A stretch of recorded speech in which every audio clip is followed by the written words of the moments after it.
രണ്ട് സാമുവേലിന്റെ പുസ്തകം 7-ാം അധ്യായം 29-ാം തിരുവചനം പറയുന്നു, അടിയന്റെ കുടുംബം അങ്ങയുടെ തിരുസന്നിയിൽ നിന്ന് ഒരിക്കലും മാറിപ്പോകാതിരിക്കുവാൻ തിരുവുള്ളമാകണമേ. ഉൽപ്പത്തി മുതൽ വെളിപ്പാട് വരെ ഒരുപാട് കുടുംബങ്ങളെ തിരുവചനത്തിൽ നാം കണ്ടുമുട്ടുന്നുണ്ട്. ചില കുടുംബങ്ങളുടെ പ്രത്യേകത എന്താ? ദൈവത്തെ കുടിയിരുത്തിയിരിക്കുന്ന ഭവനങ്ങൾ. ചില കുടുംബങ്ങളുടെ പ്രത്യേകത എന്താ? ദൈവത്തെ കുടിയൊഴിപ്പിച്ചിരിക്കുന്ന ഭവനങ്ങൾ. ഇന്ന് വചനം കേൾക്കുമ്പോൾ എൻ്റെ കുടുംബം എങ്ങനെയുള്ള കുടുംബമാണ്? ദൈവത്തെ കുടിയിരുത്തിയിരിക്കുന്ന ഭവനമാണോ, അതോ ദൈവത്തെ കുടിയൊഴിപ്പിച്ചിരിക്കുന്ന ഭവനമാണോ? നമുക്ക് കാണാൻ സാധിക്കും, ആദ്യ മാതാപിതാക്കളെ ദൈവം ഏദൻ തോട്ടത്തിൽ പാർപ്പിച്ചു. അവർക്ക് ദൈവം കൊടുത്ത അനുഭവത്തെ വിളിക്കും പറുദീസ അനുഭവമെന്ന്. ആദത്തിന് ഹവ്വായ്ക്ക് കിട്ടിയ ആ പറുദീസ അനുഭവം അവർക്ക് മാത്രമായിട്ട് നൽകിയതല്ല, മറിച്ച് ഇന്നോളം വരുന്ന മനുഷ്യവംശത്തിന് മുഴുവൻ നൽകിയിരിക്കുന്ന ആ പറുദീസ അനുഭവം. എന്നാൽ ആ പറുദീസ അനുഭവം അവർ നഷ്ടപ്പെടുത്തി കളഞ്ഞു. എപ്പോഴാണ് നഷ്ടപ്പെട്ടു പോയേ? ആദ്യ മാതാപിതാക്കൾ പാപം ചെയ്തപ്പോൾ, കർത്താവിൻ്റെ കൽപ്പന ലംഘിച്ചു കഴിഞ്ഞപ്പോൾ. എന്നാൽ പ്രിയപ്പെട്ടവരെ, ദൈവം കൂടെ നടന്ന കുടുംബങ്ങൾ, അല്ലെങ്കിൽ ദൈവത്തിൻ്റെ കൂടെ നടന്ന കുടുംബങ്ങൾ എല്ലാവരെയും തിരുവചനത്തിൽ കാണുന്നുണ്ട്. ദൈവത്തിൻ്റെ ദൂതൻ ഒരു കുടുംബത്തിലേക്ക് കടന്നു വന്നപ്പോൾ ആ കുടുംബത്തിൻ്റെ എല്ലാ കുറവുകൾ നിറവുകളായി മാറുന്നുണ്ട്. പഴയ നിയമത്തിൽ അബ്രാഹത്തിൻ്റെ കുടുംബത്തിലേക്ക് ദൈവത്തിൻ്റെ ദൂതൻ കടന്നു ചെയ്യുന്നു. അബ്രാഹത്തിന് വലിയ വീടുണ്ട്, വലിയ സമ്പത്തുണ്ട്, ആടുമാടുകളുണ്ട്, വളർത്തുമൃഗങ്ങളുണ്ട്. എല്ലാം കൊണ്ടും ആ സമൂഹത്തിൽ വില നിറഞ്ഞ ഒരു മനുഷ്യനായിരുന്നു, വിലയുള്ള മനുഷ്യനായിരുന്നു. എന്നാൽ അബ്രാഹത്തിൻ്റെ ജീവിതത്തിൻ്റെ ഏറ്റവും വലിയ സങ്കടം എന്താ? മക്കളില്ല എന്നതായിരുന്നു. എന്നാൽ അബ്രാഹത്തിൻ്റെ കുടുംബത്തിലേക്ക് ദൈവത്തിൻ്റെ ദൂതൻ കടന്നു ചെയ്യുന്നു. ആ കുടുംബത്തിൻ്റെ കുറവ് നിറവായി മാറി അബ്രാഹത്തിന് കുഞ്ഞിനെ നൽകി. ജോബിൻ്റെ കുടുംബത്തിലേക്ക് ദൈവത്തിന് ദൂതൻ കടന്നു ചെയ്യുന്നു. ആ കുടുംബത്തിന് രോഗശാന്തി ലഭിച്ചു. തോബിത്തിന് കുടുംബത്തിലേക്ക് ദൈവത്തിൻ്റെ ദൂതൻ കടന്നു ചെയ്യുന്നു. ആ കുടുംബത്തിന് സമ്പത്ത് ലഭിച്ചു. പഴയ നിയമത്തിൽ നാം കാണുക, ഏതെല്ലാം ഭവനങ്ങളിലേക്ക് ദൈവത്തിൻ്റെ ദൂതൻ കടന്നു ചെയ്യുന്നോ ആ കുടുംബത്തിൻ്റെ എല്ലാ കുറവുകളും നിറവുകളായി മാറിയിട്ടുണ്ട്. എങ്കിൽ പ്രിയപ്പെട്ടവരെ, ഇന്ന് നമ്മൾ ഈ ഓരോരുത്തരെയും ഓർമ്മപ്പെടുത്തിയ നിന്റെ കുറവുകൾ, നിന്റെ സങ്കടങ്ങൾ, നിന്റെ ഉത്കണ്ഠകൾ നീ എവിടെയാണ് കൊടുക്കേണ്ടത്? 1 പത്രോസ് 5-ാം അധ്യായം 6-ാം തിരുവചനം പറയുകയാണ്, നിങ്ങളുടെ ഉത്കണ്ഠകളെല്ലാം അവിടുത്തെ ഏൽപ്പിക്കുവാൻ, അവിടുന്ന് നിങ്ങളുടെ കാര്യങ്ങളിൽ അവിടുന്ന് വ്യാപൃതനാ. നമ്മുടെ ഉത്കണ്ഠകൾ, നമ്മുടെ ആകുലതകൾ എല്ലാം ഒരു വ്യക്തിയുടെ കൈകളിലേക്ക് കൊടുത്തേ. നിങ്ങളുടെ കാര്യങ്ങളിൽ അവിടുന്ന് വ്യാപൃതരാ. കർത്താവിനെ നിന്റെ കുടുംബത്തിലേക്ക് കൂട്ടിക്കൊണ്ടുപോവാ. അബ്രാഹത്തിന്റെ കുടുംബത്തിന് കുഞ്ഞിനെ നൽകി, ജോബിന് സമ്പത്ത് നൽകി, തോബിത്തിന് കുടുംബത്തിന് രോഗശാന്തി നൽകി. ഇതേപോലെ തന്നെ പുതിയ നിയമത്തിൽ നാം കാണുന്നുണ്ട്, കുടുംബങ്ങളെയെല്ലാം ആത്മാർത്ഥമായി സ്നേഹിച്ച വ്യക്തിയെ കർത്താവ് ശംസിയ. കർത്താവ് ശംസിയ ഏത് ഭവനത്തിലേക്ക് വന്നോ, കർത്താവ് ശംസിയുടെ സാന്നിധ്യം ആ കുടുംബത്തിൻ്റെ കുറവ് നിറവുകളായി മാറി.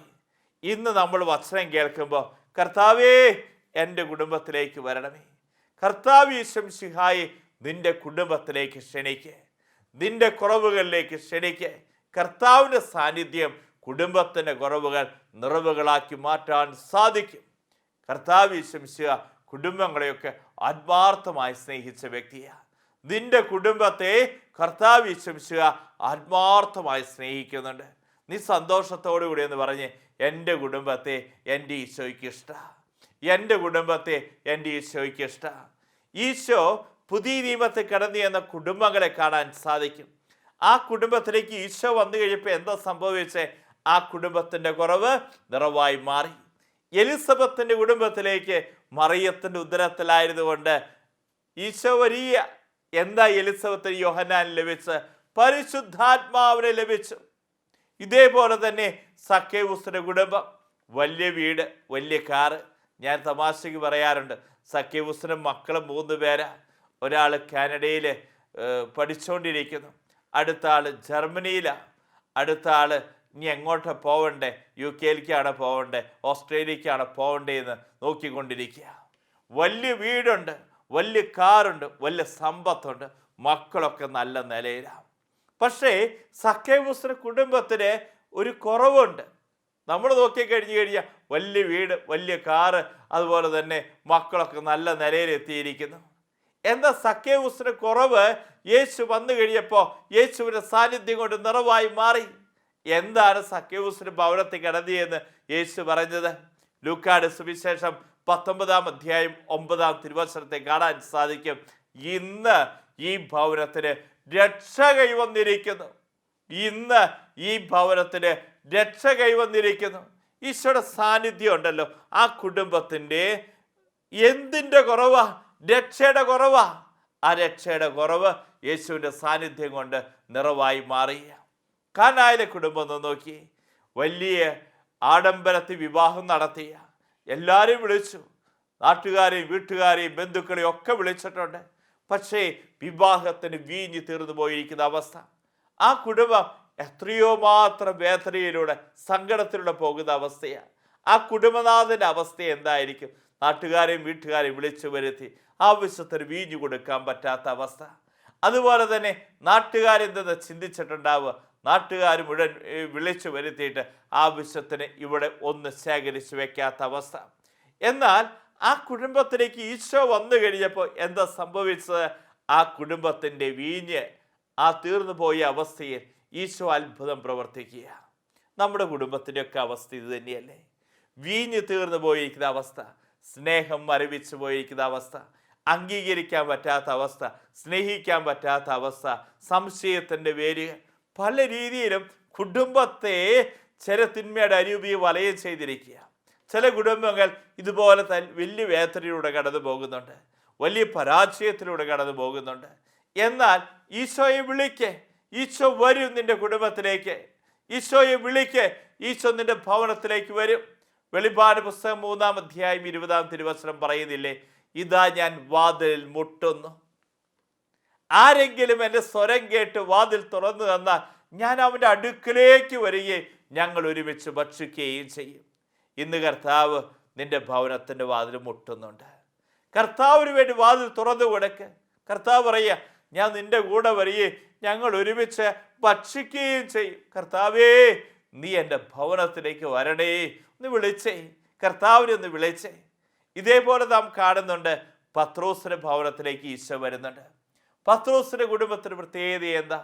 പത്രോസ് ദൈവരാജ്യ ശുശ്രൂഷയ്ക്ക് വേണ്ടി ഇങ്ങനെ ഇറങ്ങി തിരിച്ചേക്കുക, രാവും പകലും കർത്താവിന് കൂടെ നടക്കുക. എന്നാൽ ഈ പത്രോസിൻ്റെ കുടുംബത്തിൽ അമ്മായിമ്മയ്ക്ക് പനി. എന്തു പനിയാ?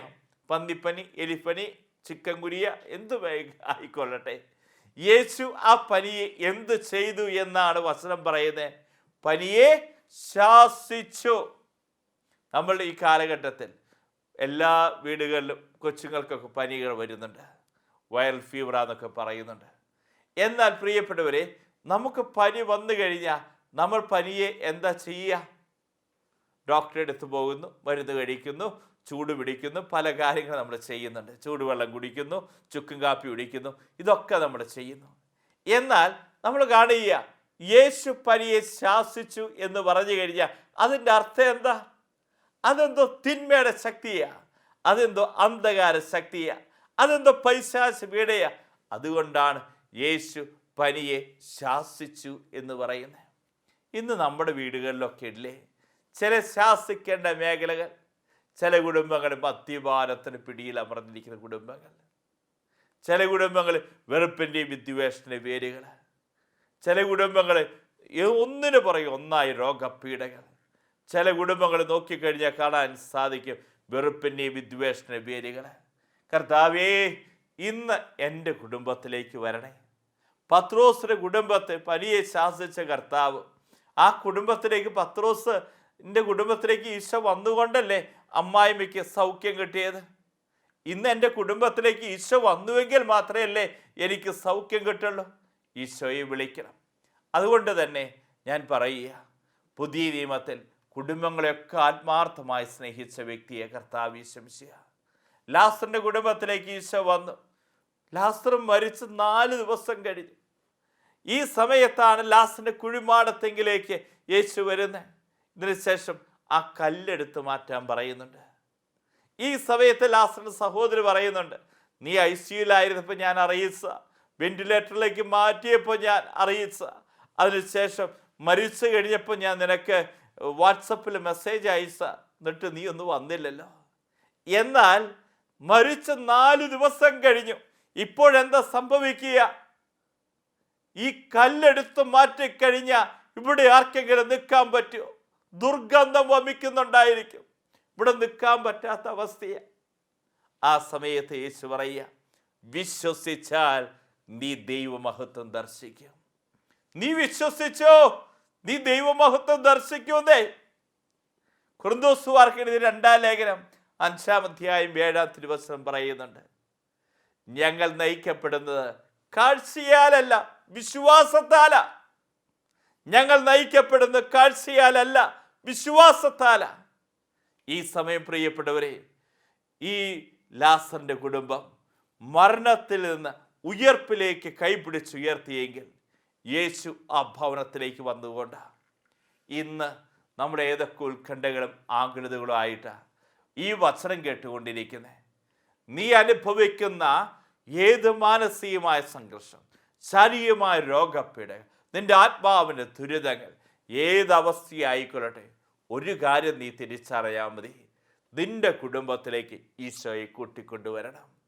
ഈശോ ഏത് ഭവനത്തിലേക്ക് വന്നോ, ഈശോയുടെ സാന്നിധ്യം കുടുംബത്തിൻ്റെ കുറവുകളെല്ലാം നിറവുകളായി മാറിയെങ്കിൽ, എൻ്റെ കർത്താവേ, ഞാൻ ഇന്ന് അനുഭവിക്കുന്ന എല്ലാ പ്രശ്നങ്ങൾക്കും പരിഹാരം എൻ്റെ കർത്താവ് എൻ്റെ കുടുംബത്തിലേക്ക് വന്നാൽ മതി. അവിടെ പരിഹാരം ഉണ്ടെന്നേ. സക്കേവൂസിന്റെ ഭവനത്തിന് രക്ഷ നൽകി, കാനായിലെ കുടുംബത്തിന് പുതുവീഞ്ഞ് അനുഭവം നൽകി, ലാസറിന്റെ കുടുംബത്തെ മരണത്തിൽ ജീവനിലേക്ക് കൈപിടിച്ചുയർത്തി, എലിസബത്തിന്റെ കുടുംബത്തിന് പരിശുദ്ധാത്മാവിനെ നൽകി, അതുപോലെ തന്നെ പത്രോസിന്റെ കുടുംബത്തിന് പനിയെ ശാസിച്ചു. കർത്താവേ, എൻ്റെ കുടുംബത്തിലേക്ക് നീ വരണമേ. 1 സാമുവേലിന്റെ പുസ്തകം 25-ാം അധ്യായം 6-ാം തിരുവചനം പറയുന്നുണ്ട്, നിങ്ങൾ ഇപ്രകാരം പറയുവിൻ, നിങ്ങൾക്ക് സമാധാനം, നിങ്ങളുടെ കുടുംബത്തിന് സമാധാനം, നിങ്ങൾക്കുള്ള സകലതിന് സമാധാനം. നമ്മളൊക്കെ ആഗ്രഹിക്കുന്നതല്ലേ ഈ സമാധാനം? നമുക്ക് സമാധാനം, നമ്മുടെ കുടുംബത്തിന് സമാധാനം, നമുക്കുള്ള സകലതിന് സമാധാനം. എന്നാൽ ഈ സമാധാനം കൊണ്ട് എൻ്റെ കുടുംബം നിറയണോ?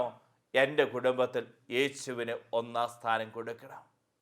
എൻ്റെ കുടുംബത്തിൽ യേശുവിൻ്റെ തിരുഹൃദയത്തിൽ രൂപമുണ്ടെങ്കിൽ നീ തിരിച്ചറിഞ്ഞു, നിന്റെ കുടുംബത്തിൻ്റെ സക്രാരിയ. എല്ലാ ദിവസവും ആ കുടുംബത്തിൽ തമ്പുരാൻ കർത്താവിന് 1-ാം സ്ഥാനം കൊടുക്കുന്നു.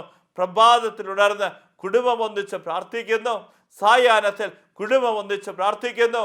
ആ കുടുംബത്തിലൊക്കെ ദൈവത്തിൻ്റെ സാന്നിധ്യമുണ്ട്.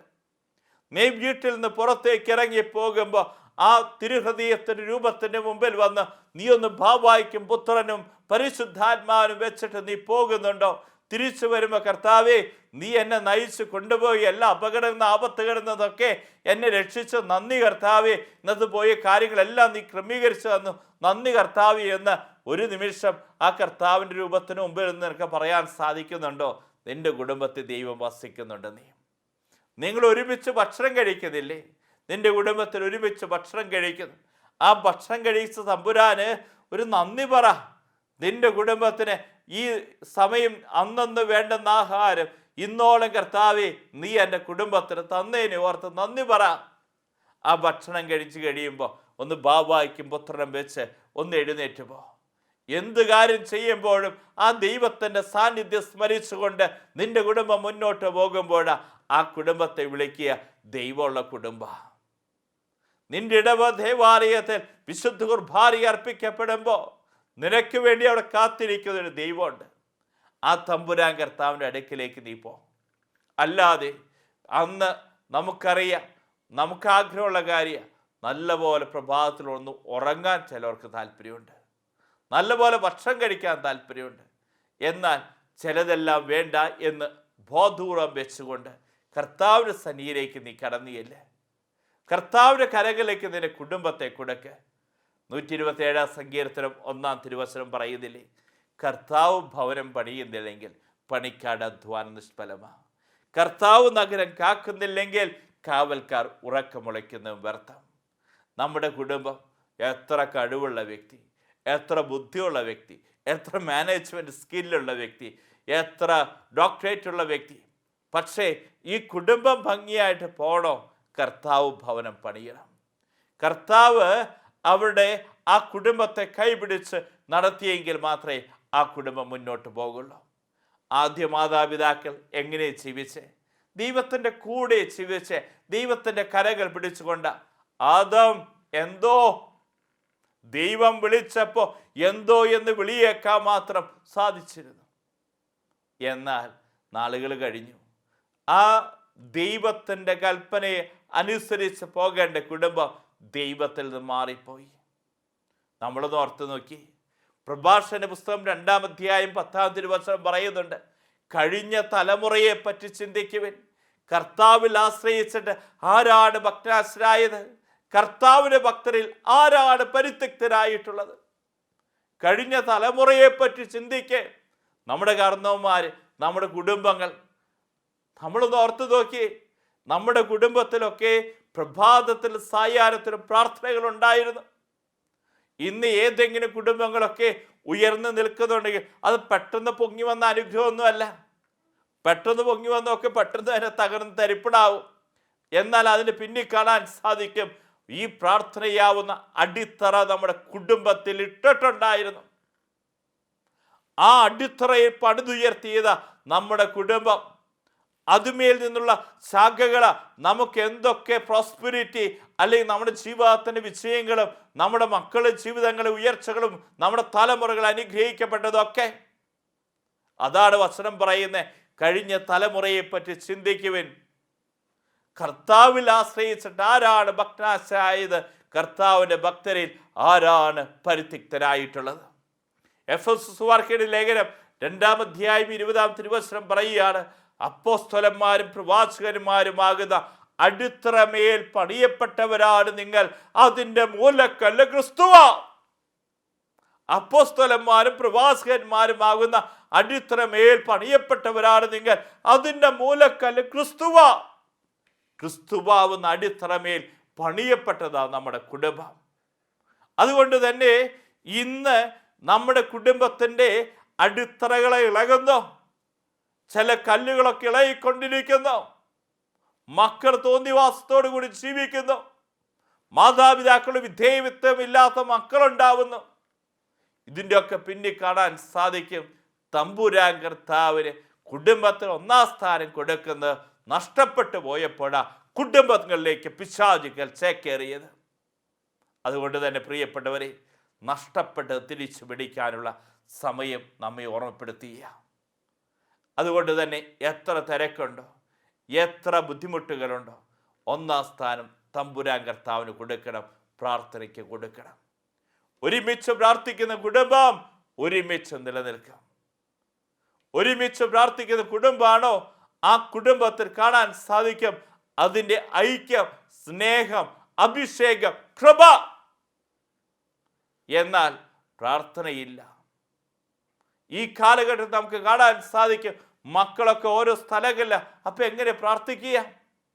അതെന്നെ അത്ഭുതപ്പെടുത്തിയതാ. ഞാനൊരു കുടുംബത്തിൽ ചെന്ന് കഴിഞ്ഞപ്പോൾ അപ്പനും അമ്മയേ ഉള്ളൂ, 3 മക്കളും 3 സ്ഥലങ്ങളില്ല. പക്ഷേ ആ കുടുംബത്തിനെ ഒരു അത്ഭുതപ്പെടുത്തിയ കാര്യമാണ്, കുടുംബത്തിൽ ഒരു പ്രാർത്ഥനാ സമയം വെച്ചിട്ടുണ്ട്.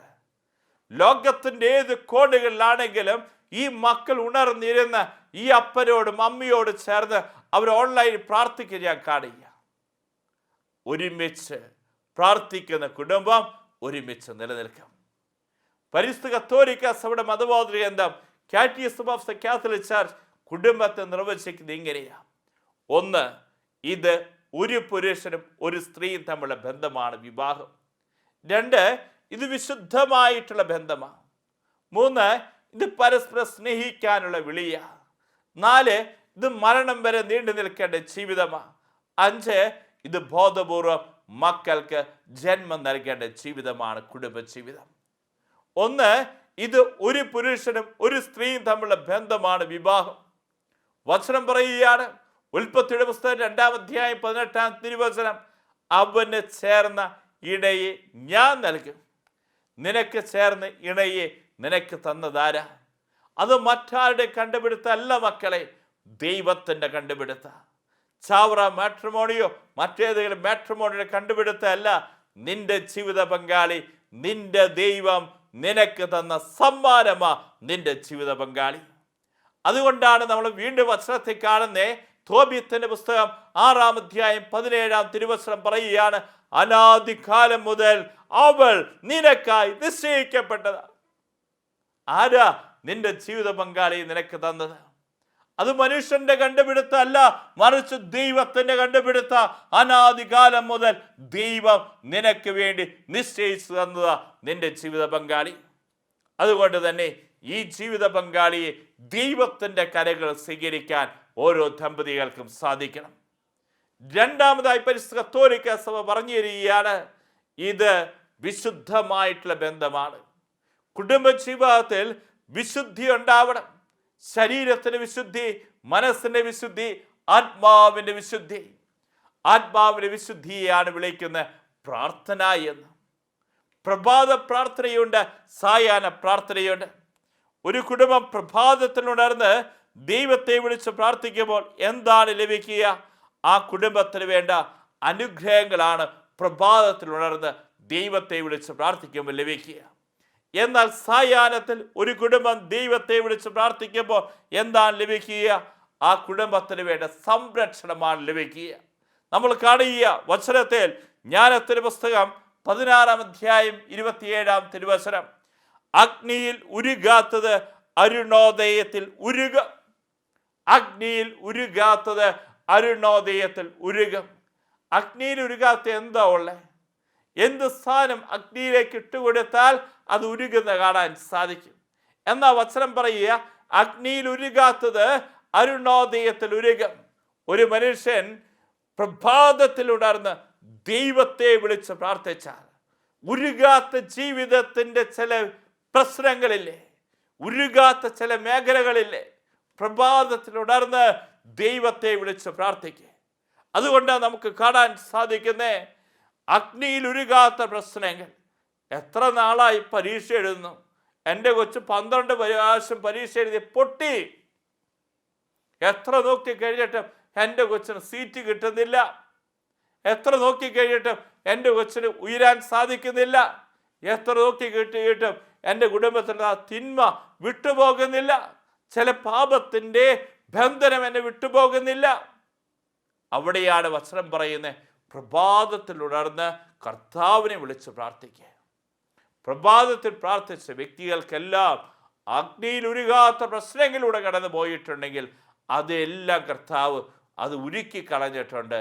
അഗ്നിയിൽ ഉരുകാത്ത ഏത് അവസ്ഥയിലൂടെ കടന്നു പോകുന്ന വ്യക്തിയാണ് വചനം കേൾക്കുന്നത്, ആ വ്യക്തി തിരിച്ചറിയണം പ്രഭാതത്തിൽ ഉണർന്ന് കർത്താവിനെ വിളിച്ചുണർത്താൻ. മൂന്നാമതായി നമുക്ക് കാണാൻ സാധിക്കും, നമ്മുടെ കുടുംബങ്ങൾ നമുക്കുണ്ടാവേണ്ട ആ കുടുംബത്തെ സംബന്ധിച്ചിടത്തോളം പരസ്പരം സ്നേഹിക്കാനുള്ള വിളിയാണ് കുടുംബജീവിതം എന്നുള്ള ബോധ്യം ദമ്പതികൾക്കുണ്ടാവണം. സ്നേഹിക്കുക സ്നേഹിക്കുക എന്നതുകൊണ്ട് എന്താണ് പരിശുദ്ധ കത്തോലിക്ക സഭ ഉദ്ദേശിച്ചിരിക്കുന്നത്? നല്ല ഭക്ഷണം ഉണ്ടാക്കി കൊടുക്കണം, തുണിയൊക്കെ അലക്കി കൊടുക്കണം, സ്നേഹത്തോടു കൂടി പെരുമാറണം. ഇതാണോ സ്നേഹിക്കുക സ്നേഹിക്കുക എന്നതിൻ്റെ സഭ ഉദ്ദേശിക്കുന്നത്? അല്ല മക്കളെ, സ്നേഹിക്കുക എന്നതിൻ്റെ ലക്ഷണം ഇതാണ്.